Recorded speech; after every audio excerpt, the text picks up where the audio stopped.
Welcome to another edition of Life Sciences and Biotech CEOs. Today, we're pleased to have with us Dr. William Miller as our special guest.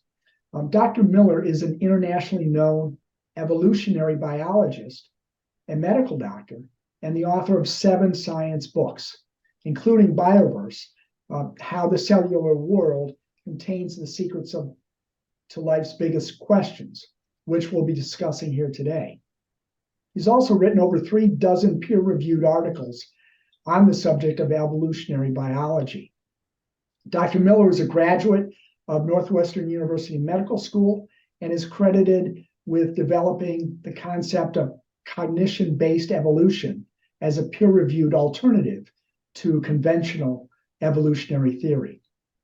Dr. Miller, I understand that your involvement with evolution came kind of as a result of a chance meeting of sorts. Maybe you can tell us about that. Yes, absolutely. And actually, this ties into one of the major cellular principles that I think we'll talk about today, Tim. So a very big principle of mine in evolution is a term. It's complicated sounding, but it's real simple in as you think about it. It's termed the harnessing of stochasticity.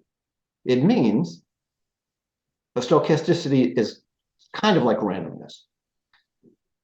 What it really means is that in the cellular world, in the world of biology, random things happen. Things that are just by chance occur all the time. The trick of successful adaptation and evolution is harnessing it, is making sure that it can be used in a purposeful and productive direction. So cells are champions of that. So the same sort of thing happened to me. I was in a very busy medical practice for decades, which I found very satisfying.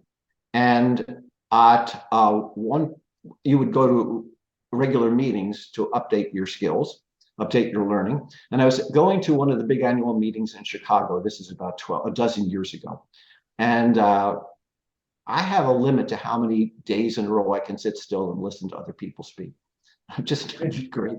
So along about the third long day, 8 hours into the third day, I turned to a colleague of mine that had come to me with a meeting, a brilliant guy. And I said, I can't take it anymore. Let's just do something else. I said, pick a museum, pick the Field Museum, pick the Art Institute, we'll go wherever you want. He says, let's go to the Field Museum. And at that moment, I had no particular interest in evolution. So we go to the Field Museum, and I don't know, whoever's listening or watching may have had a chance to be there. It's a really huge building. It's very attractive in the old classical style. And you go into an enormous central rotunda. And there, off to one side, in a very dominant position, is what I like to call a boy named Sue, after the old Johnny Cash song.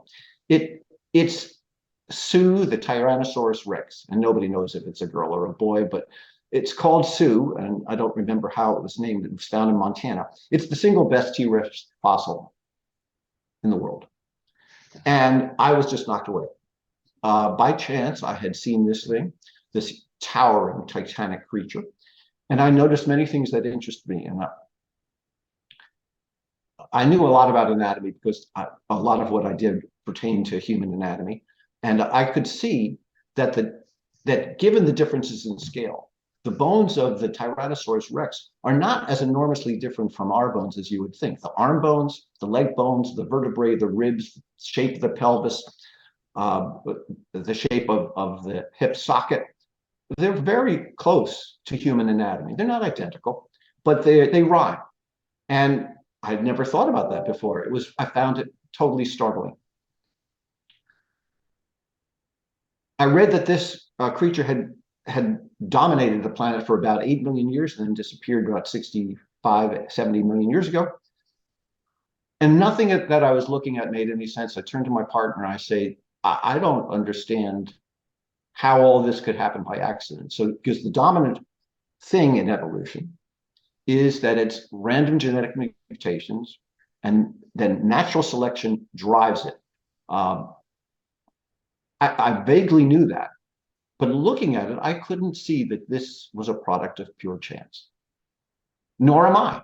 And nor was it possible that I would have certain bony features that really bore strong resemblance. So I turned to my colleague, I expressed these things. That brilliant guy said, "Oh, no, no, you've got it all wrong. It's silly to think about it. It's just a matter of time." And Tim, I don't know, for some reason, a gauntlet was thrown. I simply had to know more. So chance came to me, and chance favors the prepared mind. That's supposedly Louis Pasteur, the great scientist. I felt impelled to look into this, and that led to a change of career, all from that chance encounter. Wow. So you've coined the term the era of the cell. Yes. What does it mean, and why is it important? There are two concepts I'd like to talk about. They're directly linked together. Let's talk first about two particular scientific advances that make all the difference in biology. They separate the biology of the 20th century to the new biology of the 21st century, where we're going to dwell, and we'll have remarkable differences. The first is that we've learned that all cells are intelligent. So when I was being taught biology, we considered cells as like little tiny bots, little kind of like transistors. And then they would link together like linked transistors, and things just happen. Truly, that's basically what we believed. Now we know entirely different. All cells are intelligent. Well, so what does that mean? All cells are problem solving, each individual cell. The second thing we learned that's really important is that you and I might think of ourselves as a singularity, as a single being, but we are decidedly not. So for example, I look up into the mirror, I see myself in the morning, and I go, "George Clooney, you just eat your heart out. I'm such a..." And I know I'm a single person. I feel it. That's the only frame of reference that I have. But that's a seamless illusion of the tens of trillions of cells that are in you, that make you up. The astounding thing that we've learned is this illusion comes from a combination, two fractions of almost equivalent size, our own body cells, which are particular cellular type, and then a huge companion partnering microbiome. These are germs. These are the germs that are in you and on you, and they are tens of trillions of them. And we used to think there are a few of them around in a body, particularly our colon and our intestines, because we ingest food with bacteria and other things on it. But we basically felt that we separated them off. They were hangers-on at best, and threats, almost constant threats. Well, that turns out to be completely wrong. They are absolutely vital for our metabolism and our immune system.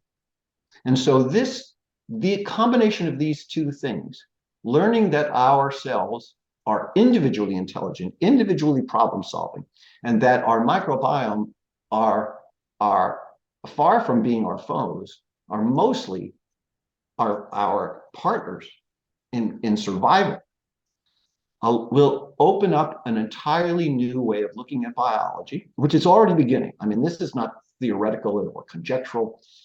All of these efforts are beginning because scientists around the world are beginning to understand that we can leverage the natural intelligence of our cells and of our microbiome to go ahead and yield wonderful new changes that will affect our health and well-being, will help cure many of the diseases that are intractable, that are chronic diseases of aging in particular, and yield a whole set of new products that are almost unimaginable because there'll be a combination of synthetic materials and living organisms that will be combined together in ways that, even though I'm pretty informed about where we stand on these things, it's impossible to imagine what clever humans are going to do with clever cells. And so this links to one other thing. The ear of the cell deserves to be considered the launch pad of an entirely new phase of wonderful human development. And here's why. When you look at the history of humanity, and we write books about history, historians write books. What do they concentrate? They concentrate on battles and politics, and sometimes about the concepts of the primacy of ideas. But it's mostly the blowing of trumpets and the beating of drums. Well, that's not what, none of that has ever delivered anything good for humanity. Instead, the things that have really delivered wonderful things for humanity are scientific advances. And most of them directly relate to health. For example, vaccination. It's saved hundreds of millions of lives. The invention of the discovery of penicillin. Again, another harnessing of stochasticity. We can talk about that later, but the discovery of penicillin, antibiotics. So vaccination was a huge advance that made all the difference. Anesthesia. Imagine what life was like prior to anesthesia and you needed an operation. It was horrible. You can't imagine how gruesome it was. And in a moment, within the space of a few years, mankind was freed from that. So the separation between before anesthesia and after anesthesia is 15 times more important than which politician is going to get elected next. So, and the same thing is true for medical imaging, an area I know well.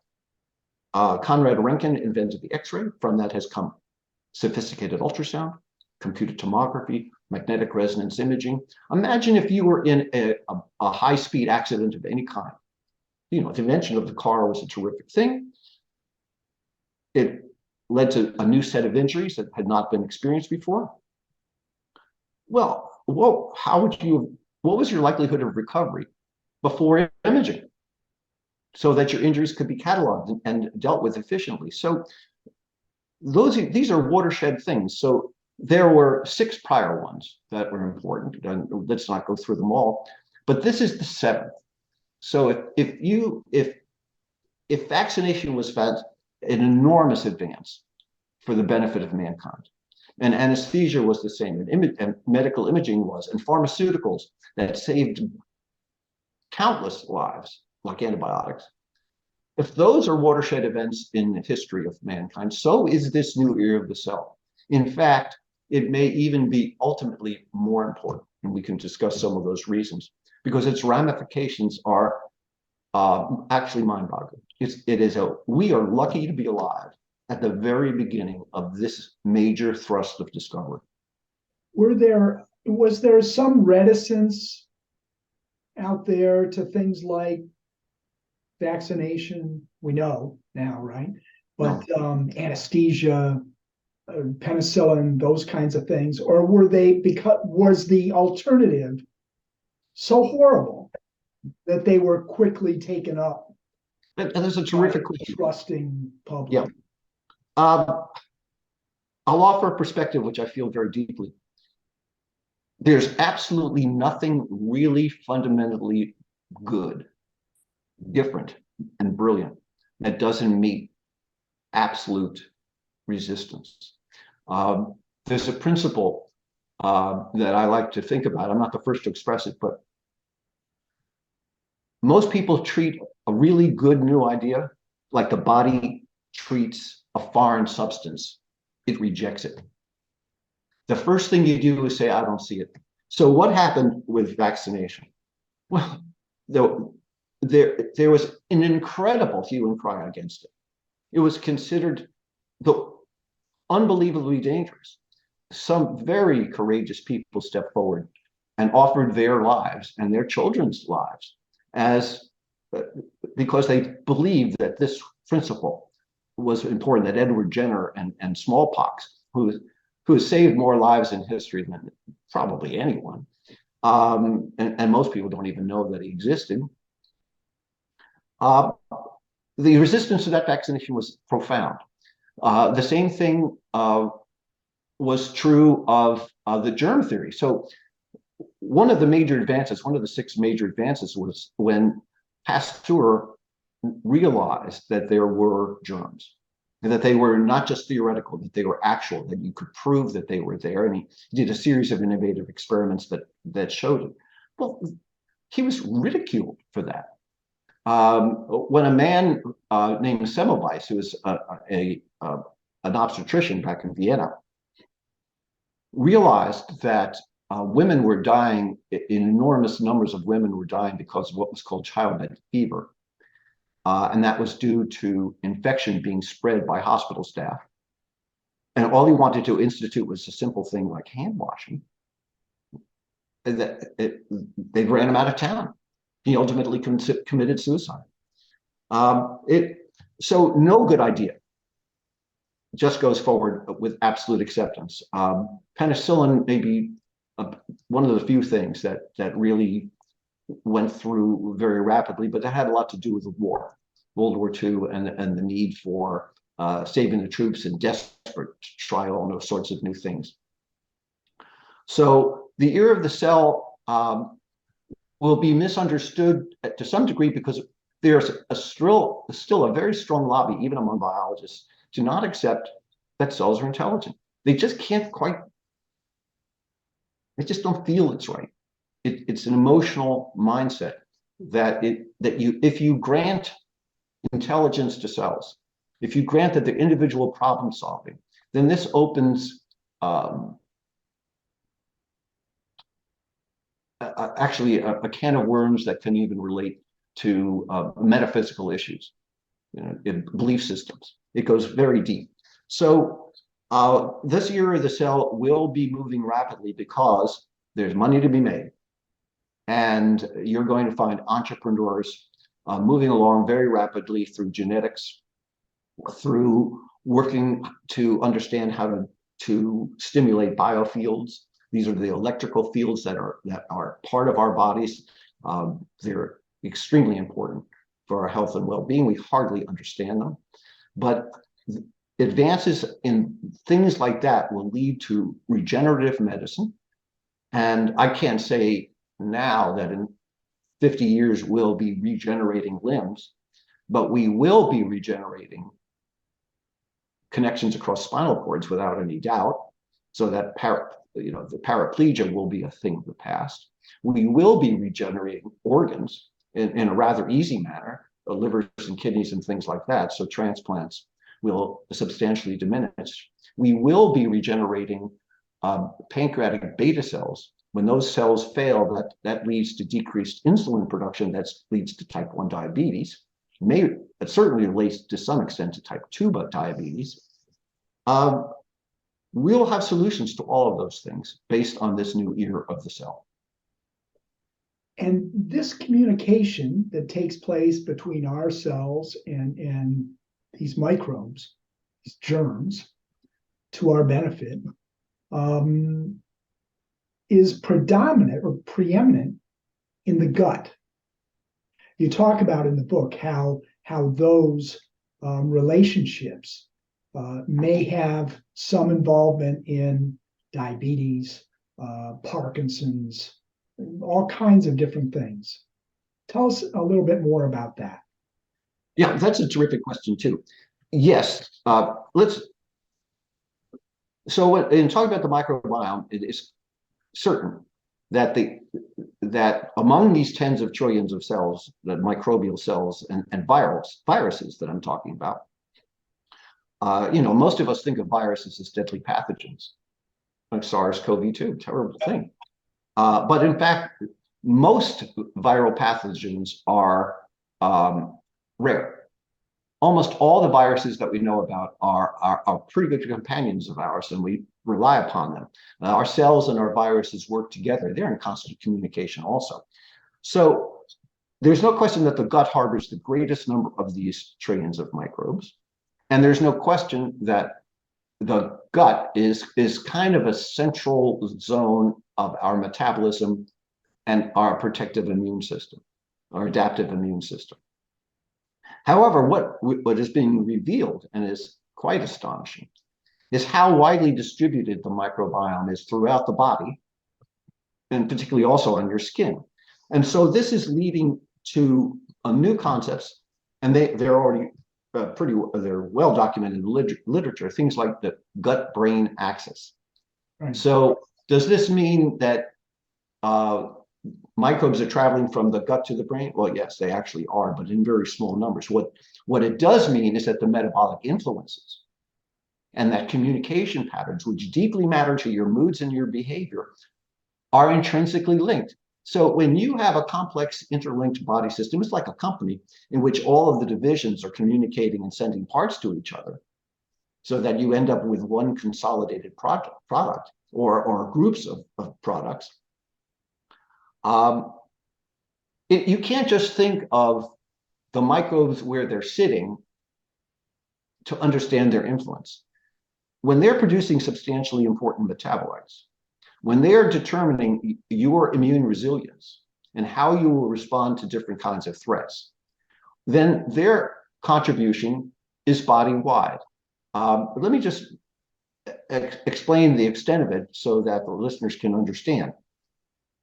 When I went to medical school, it was absolutely certain that a fetus was sterile. The womb was sterile. The amniotic fluid, which is the liquid that surrounds the baby inside the womb, sterile. Everybody knew that. Well, there's only one problem. That was incorrect. It's not true, right? The principle in biology is all evolution is coevolution.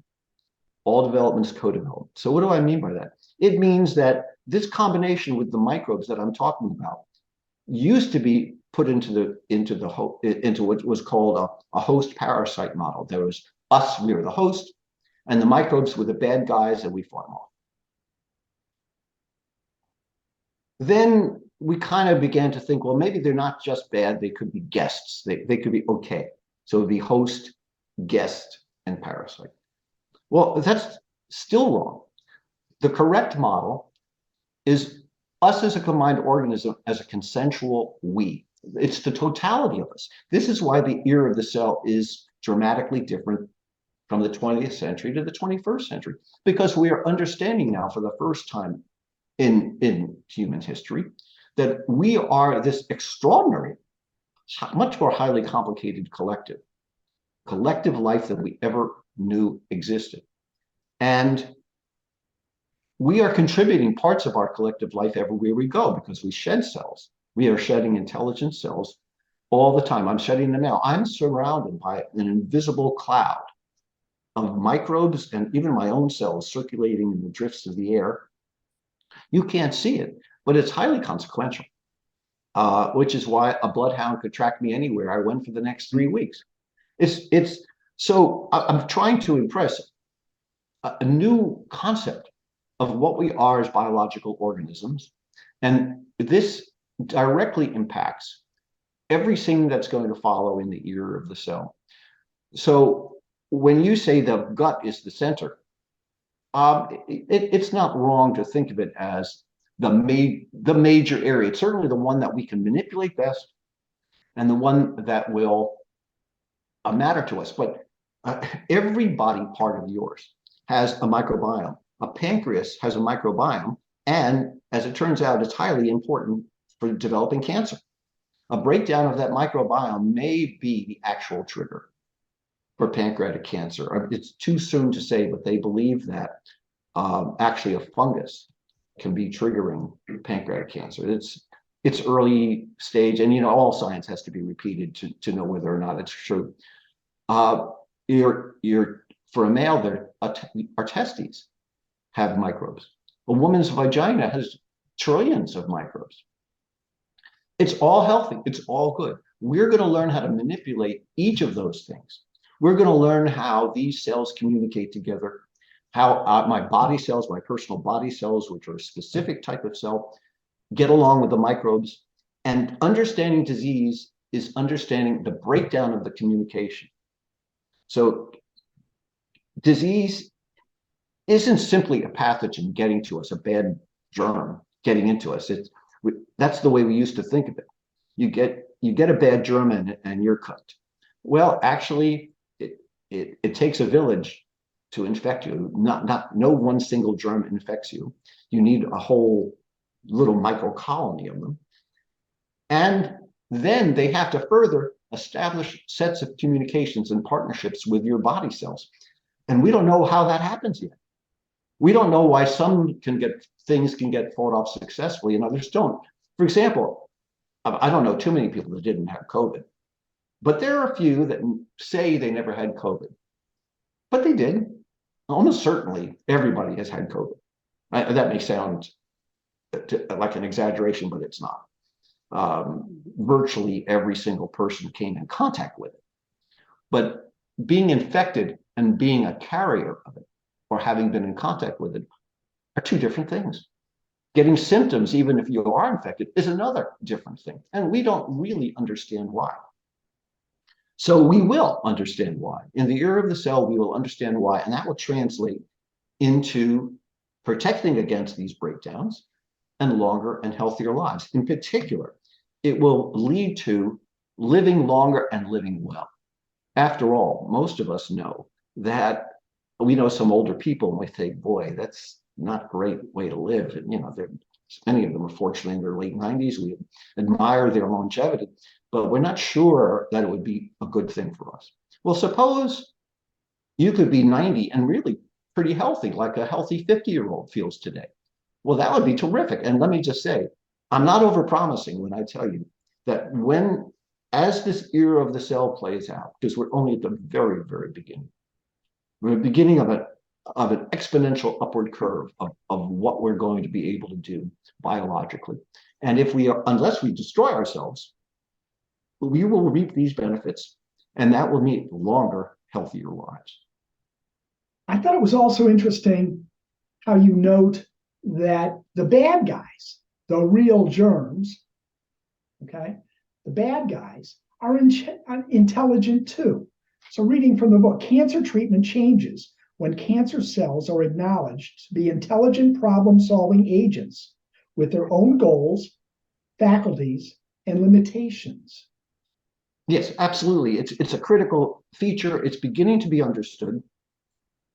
I published the first article on this in 2017 with a colleague, and it got very little notice, but the concept of realizing that cancer is an intelligent agent is catching on.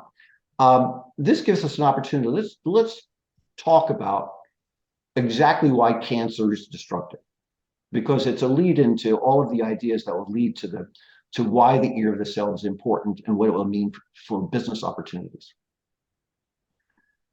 How have cells existed together and survived for billions of years when all other species like ourselves, 99.99% of all the individual species like ourselves, are extinct? But the cellular types, what are called domains, these major few cellular types, there are only 3, they've been able to survive over billions of years of uninterrupted success. Why is that? Because they follow a certain set of rules, which I term the 4 C's. It's communication. They are collaborative, they are cooperative, they are codependent, and they compete. Their competition is generally to the advantage of other cells. This is a very important point because they play by these rules and they stay within these rules, and they respect the self-integrity of each of the cells that are on the playground. As you know, that not all humans do that. But cells have learned this art, except the cancer cells. For a long time, we have known that cancer cells flip a switch. We don't believe it's too often that a cancer cell actually arrives from a different person to you somehow. That kind of organism-to-organism transmission is known to occur in very rare cases among dogs. But with respect to humans, we don't know that occurs. We believe that something flips inside a cell. One cell changes. Let's call it going rogue. Why is that cell able to succeed? So that's the critical question. And the answer is that they don't play by the rules, and they do so in such a skillful manner, an elusive manner, that they take advantage of the free trading of resources that cells do for each other. The secret of successful cellular life is they trade resources with each other willingly. Cancer cells co-opt this, and they have certain changes in their genetic code that allows them. And so now that we understand that it's the communication among the cells that is the most important thing, the focus of cancer treatments can stop being on let's destroy the tumor by destroying the cells to let's, in a more subtle and more potent way, interrupt the pathways between the bad cells. If you do that, you stop the cancer, because they need to multiply in order to increase in size and to metastasize. So we will learn new skills because we will understand the primary ways in which the cells have been working. We will understand what we may be able to use microbial partners as agents of tumor destruction. And that's not even far off. That's already been worked on. They can be used directly to fight the tumor, and also indirectly as vectors of sending in specialized kinds of molecules, so that instead of treating you with an agent that'll kill a cancer cell that has to circulate through the whole body and does damage to your good cells and your immune cells, we would be able to specifically target the local tumor and destroy that tumor locally. And we know that we're going to be able to do that. Certain immunotherapies are already in progress and showing substantially good results. So again, we're at the very beginning of this. 40 years from now, the landscape of our health with respect to cancer will be dramatically different than it is today. My understanding is that we've been very successful with cancers of the blood, some cases the liver, some things like that, but very limited success with traditional solid tumors, lung cancer, for example. Mm-hmm. Is that it? But are there things there that I'm not familiar with? No, I think as a general rule, that's correct. The solid tumors have been particularly hard to treat. We've made, I think, important marginal progress. I think there's no question that prognoses are much better than they had. Certain cancers like breast are being treated very aggressively and fairly well. I mean, they're really delivering very nice advances in survival, depending on stage, of course. But still, we'll find out these secrets. We don't know the answers yet, but we know to look. So let me offer something that just came across my desk today. It turns out leprosy, the ancient dreaded disease, leprosy, for reasons that we don't know, can cause livers to regenerate. It's been proved in mice, and we don't know right at the moment how the leprosy germ, bacteria, stimulates liver cells to reproduce and to reprogram liver cells so that they're healthy from unhealthy. But we do know through observation that it's being done. That's the first time it had ever been observed. So that's very exciting, because they've already got a solution to one of our problems. We just don't know how to harness that solution yet. But in the ear of the cell, we will learn, because we are developing these new exquisite tools, these technical tools to be able to do it. We're awfully clever. And now that we know that our partners are clever, this becomes a leveraging that benefits us particularly. And if you can't make progress until you know the right questions to ask. And now, for the first time, we're beginning to ask the right questions and have the tools to deliver answers within the scope of the life of a particular scientist. So there's all this data, right? And one person could never quite come to grips with it all, perhaps, unless he sort of stumbled across a solution. But now we have, computational biology and sequencing and those kinds of things. Is that what you're referring to? Sure, absolutely. But we have another thing that's very important in our modern era, and it's why I'm talking to you now. There's no way I could be talking to you now if it were not for the era of the internet. And I'm not talking about telecommunications allowing us to Zoom like this.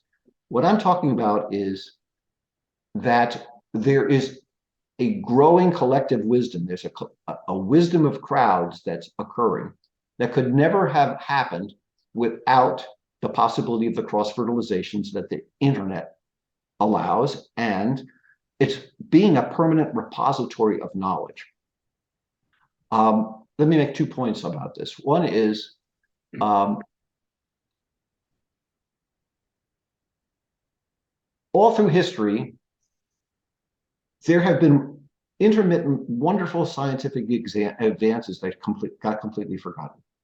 So, for example, the foundation of genetics is Gregor Mendel. He did a series of experiments with pea pods, very celebrated. And he published the work, and it was promptly forgotten. It was only 100 years, I forget the exact number of years later, that some other gents found out this information, this obscure information. And this has become our modern science of genetics. It might never have been discovered, though. It's possible it would have had to be completely rediscovered. And that's not rare. Because it had been forgotten before, it gets rediscovered. And that's great. That's the history of mankind up until recently. Now, because of the internet, and unless we destroy ourselves, this becomes a permanent repository. So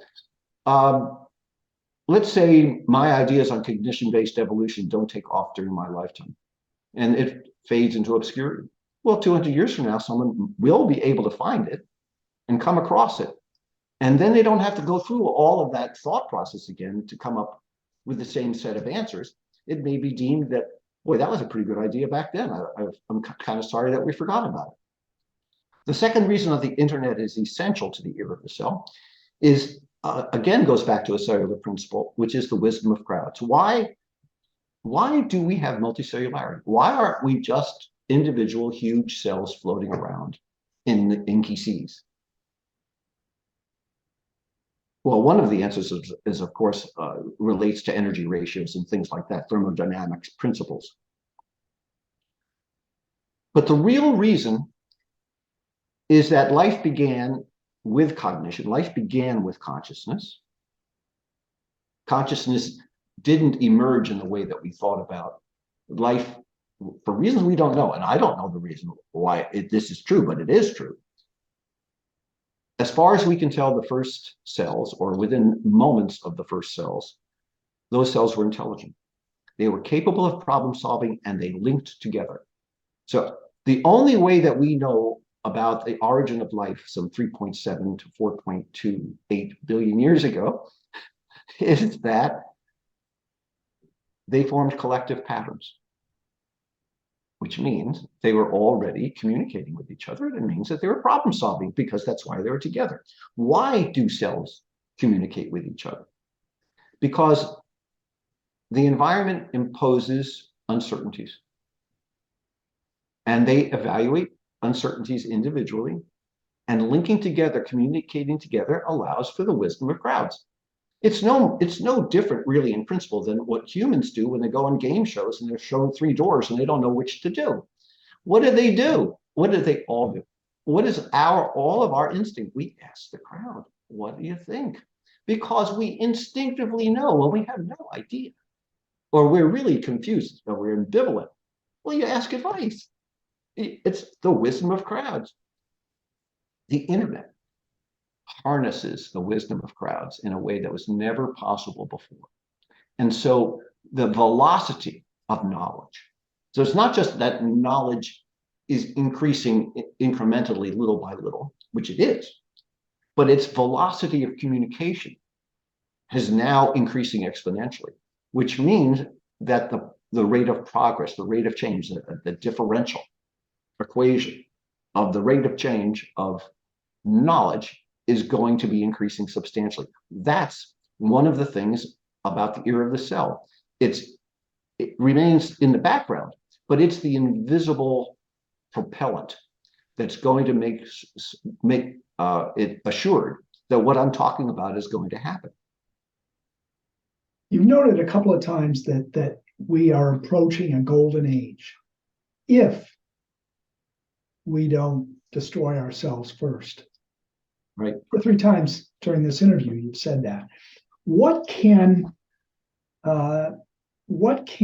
the era of cells teach us about how to live? Yeah, that I really appreciate that question. And these actually get down to all of the business people that are listening. There are reasons why cells have been able to be the perpetual survivors on this planet. I mentioned the 4 C's: collaboration, cooperation, codependence, and mutualizing competition. The latter is really important, and I think that the United States political parties are a perfect example of mutualizing competition. The 2 parties make an awful fuss about how different they are, but we're all accustomed to knowing that very little is going to change anyway. It's just they've learned the art. They've problem solved. They've adapted so well to our electorate that they know that the best thing to do is beat the drums loudly about how substantially different they're going to do everything, and then nothing changes. We cynically know that's true, but that's a good example of mutualizing competition. Both parties are in the business of staying parties, of continuing to coexist. So cells do that. Cells teach you that. They teach you the wisdom of crowds, getting opinions from a wide variety of sources. They teach you particularly that the essence of successful living is partnership. In biology, we call it symbiosis. This means that I've got a microbe that has a certain metabolic profile that needs certain nutrients to satisfy its living requirements. And boy, I happen to have a need for that metabolic output that this microbe does. So we say, okay, we're going to be partners. That's symbiosis. That is exactly why I'm able to talk to you. I am a product of trillions of these ongoing consensual partnerships among ourselves. Cells teach us the necessity for perseverance and discipline. They just keep chugging at it. They adapt on a consistent basis, but they adapt according to a pattern that's really called tortoise hare parameters. And what do I mean by that?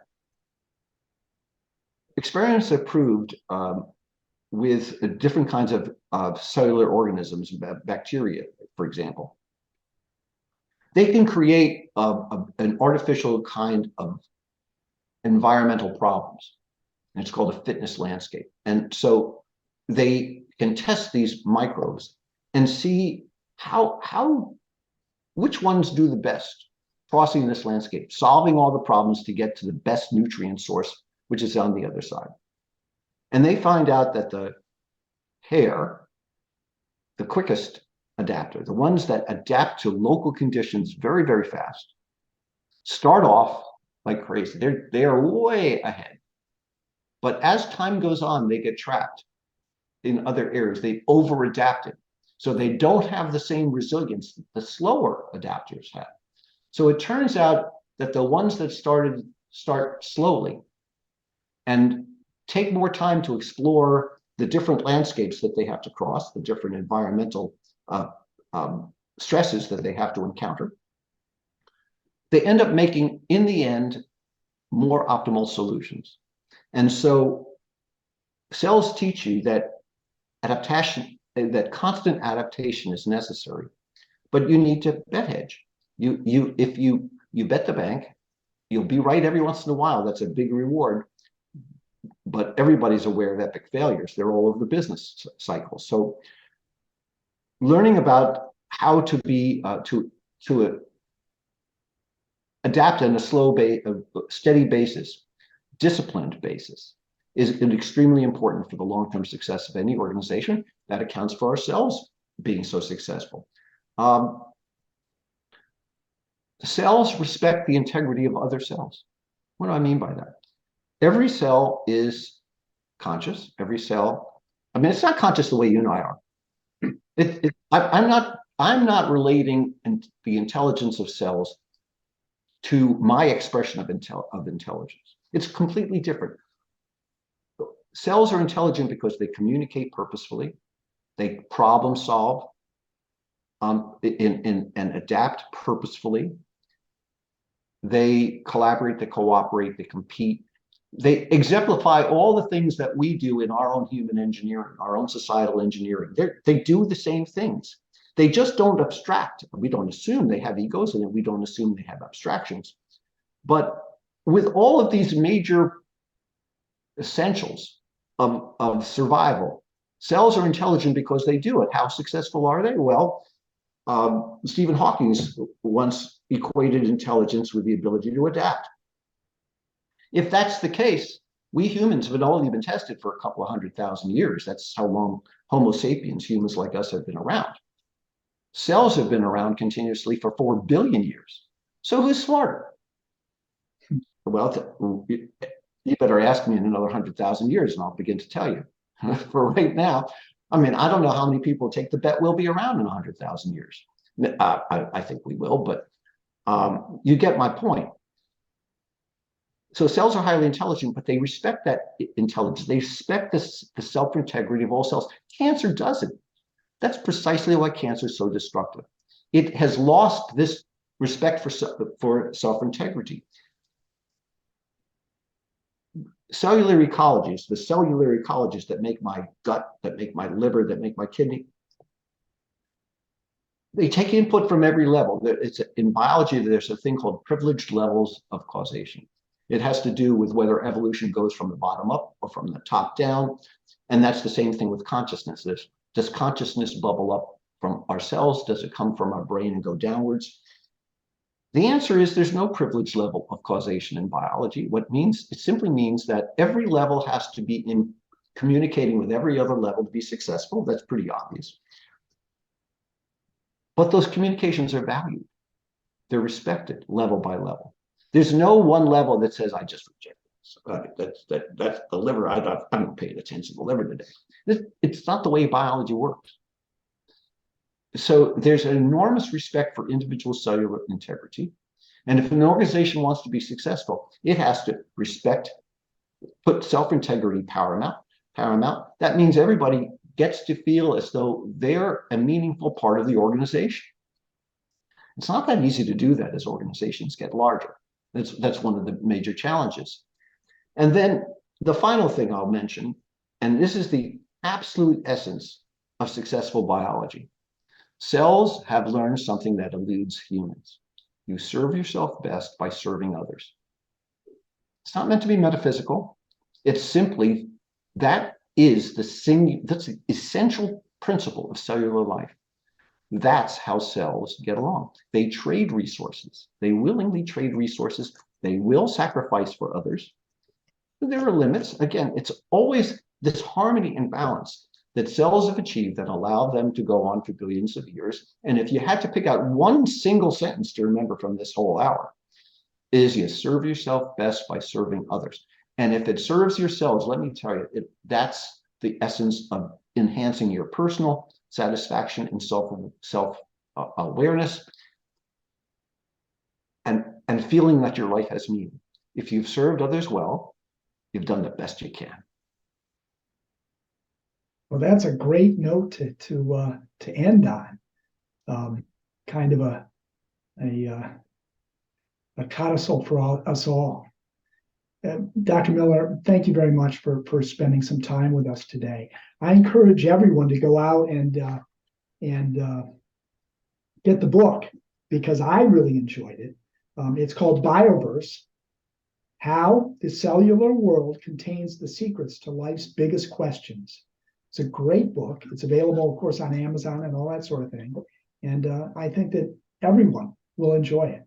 So thank you for being with us today, Dr. Miller, and thank you all for spending part of your day with us. Thank you. Thank you very much. I really appreciate it. Thanks for tuning in to the Life Sciences and Biotech podcast. We'll see you in the next episode. The information contained in this website and podcast are purely informational and not considered investment recommendations.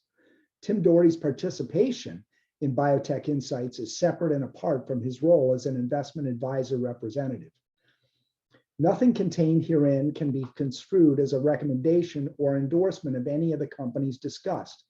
Tim Doherty also has no financial affiliation with any of the companies mentioned in this communication.